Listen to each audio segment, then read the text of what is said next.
and welcome back to the channel of Women's Strength Society. I'm Dragana and I'm coaching women how to become their strongest and most confident self through strength training and body transformation. And today we will talk about the topic cravings, because I know that a lot of women are actually struggling with cravings, and I have been there too.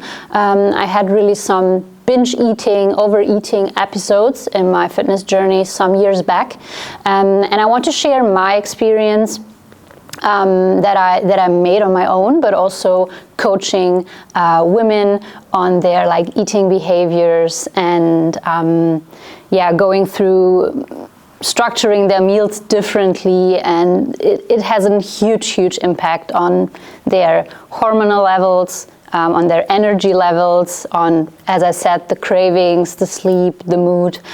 So today you will get 6 tips to avoid cravings, how I overcame overeating, and how you can do it too.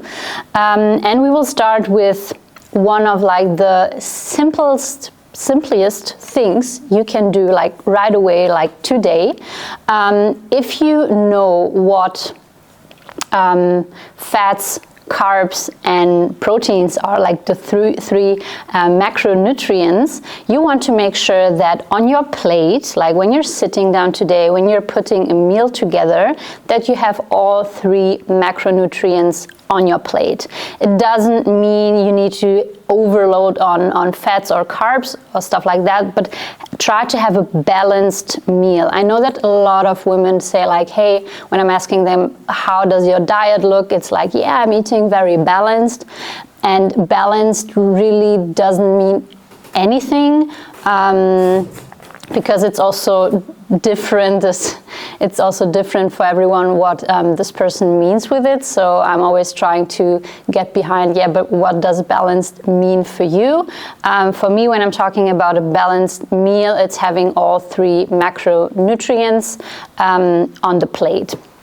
And I've been through this, in my fitness journey, that I cut out certain macronutrients, either because I was doing keto or low carbing, or I wasn't eating enough protein because I went vegan and hadn't had a clue what I was doing there to keep my protein intake high. So I cut out macronutrients, and I never felt really full after a meal. I had a meal and 30 minutes later I was craving again some food, and I was starting to binge then and snack through some chocolate, for example, my favorite. So I was cutting out fats in my meals because they were so calorie dense, or as I said, I cut out or avoided carbs in the morning or in the evening because somebody told me this is the way to go. So what you can do today is have a look at your meals and just get a bit more awareness for what is actually on your plate. And if you see that a macronutrient is missing, try to incorporate that macronutrient in the next meal, and do that really step by step. Observe how your meals are structured now, and then try to incorporate slowly the other macronutrients that are maybe missing or that you are avoiding. And the next tip is eat frequently. Really have 3 to 5 meals a day. What I always try to do is just to have 3 meals a day, because you shouldn't eat, I think it was 5 hours. I did a metabolic balance program with the doctor, and she told me hey, you can only have 3 meals a day, and you need to have 5 hours in between these meals, so that you're in this fat burning zone, and so that your body can burn fat, because otherwise if you are eating in between, then you will mess everything up and the whole process is stopped. And I was really rigidly following that guidelines, and found myself always craving something in between, being hungry, having these cravings, and then in the end of the day I was binging, I was overeating on chocolate or whatever. So it's absolutely okay to fuel your body and to give your body 3 to 5, even 6 meals a day. It should fit your schedule, but you don't need to cut out the breakfast or cut out the dinner because you're too scared to eat like too late in the evening or too early in the morning, not being fasted for your cardio session or whatever. So don't try to avoid meals if you experience cravings.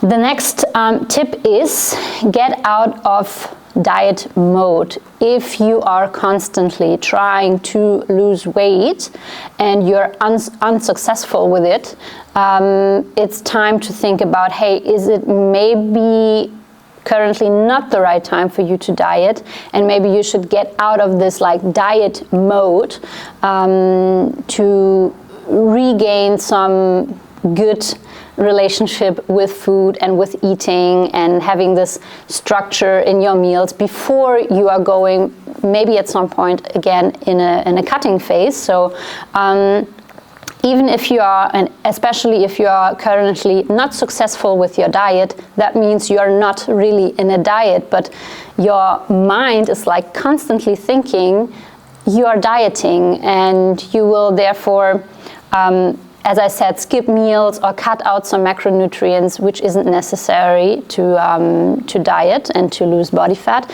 but that's a topic for another video.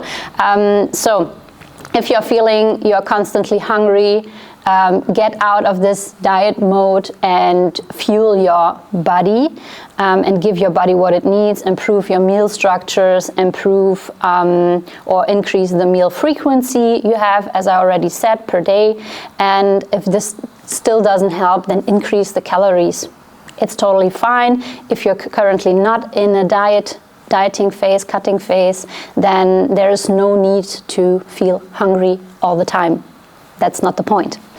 Especially if you are strength training, you should have or get the energy in to be able to perform at your best.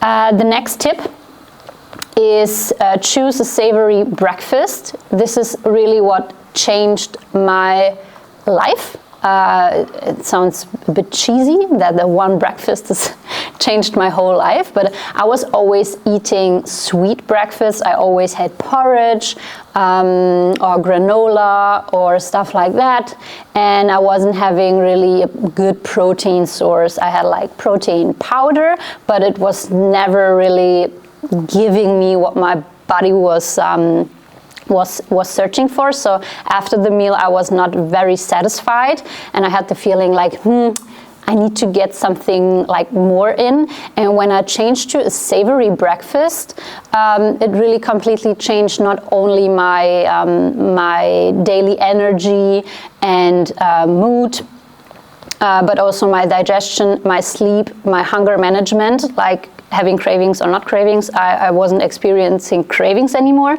and also my hormonal cycle, because I was struggling for years with a missing period, and this really helped me to get back my women's health and get back my menstrual cycle. So give it a try for a couple of days, and you should immediately feel a difference in your daily life. I really switched from the classic breakfast, which needs to be sweet with like bread and marmalade and I don't know what, or porridge, to having more of an Asian type of breakfast. So I'm having rice with meat or fish and veggies. And for a lot of women, or not only women, but people in general, it's like, oh, I can't eat that for breakfast. It's like, how can you do that? How can you eat meat for breakfast or fish or stuff like that? But you will get used to it, and once you realize what an impact it has on your like health and mood and energy level, and as I said, on your hunger management and stuff like that, it gets much easier to stick to it and get used to it, because you know, hey, it does. It gives my body like what it needs, and my body is functioning much better. So why should I not do it? It's like, this is how it worked for me, and why it gets so easy to switch from a sweet to a savory breakfast. The next thing is eat meat, eat more meat. I see a lot of women switching to a plant-based diet, and this is totally up to you. If you are vegan, vegetarian, then, and if you want to stick to it, then do it. But what I've seen working with women only, coaching women only, is when we implement meat also for breakfast, or more meat in general, that the energy levels are going up, that the cravings are going away, and that the hormonal balance is much better. They're experiencing less PMS. Some of them even get totally rid of their PMS, period pain. So give it a try. And last but not least, connected to that, eat more protein. Really integrate more protein into your diet. I know that a lot of people think, hey, protein is only there to build big muscles and stuff like that, but it's super important also for your like hormonal balance, your hunger management, your immune system. So everything, your detox, like liver detox, stuff like that, everything is connected. So you definitely need enough protein in your diet, especially if you are on the plant-based side. You want to eat even more protein than someone who is an omnivore and who eats meat and animal products. So you need to add even more protein to your diet if you decided to go plant-based, so that you make sure that your body is getting enough protein. I hope these 6 tips will help you get rid of your cravings, because I know how frustrating it is. You may be in your journey, you want to rock it, and you have your big goals in mind, and then always these cravings come up, being the roadblockers on your journey. So eat all macros in a meal. Eat 3 to 5 meals a day. Get out of this diet mode. If you're currently not cutting body fat, then you shouldn't feel hungry. Choose a savory breakfast. Eat meat, and eat more protein in general. And I hope this helped. I hope you will overcome your cravings. Let me know how it goes. Let me know how it feels. Leave a like. And if you want to see more videos, make sure to subscribe.